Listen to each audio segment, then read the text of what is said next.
బ్రతికినంత కాలం కొన్ని విషయాల్లో ఉపవాసం చేయాలి. ఏ విషయాలు చెప్తారా?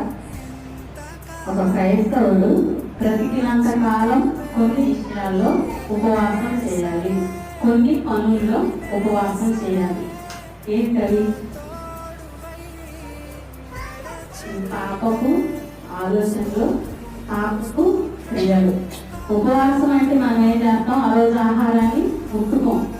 అలాగే ఈ బ్రతికినంత కాలం నువ్వు కొన్ని విషయాల్లో ఉపవాసం చేయాలి. అయ్యే ఏంటంటే నీ పాపపు తలంపులు, పాపపు ఆలోచనలు, పాపపు క్రియలు.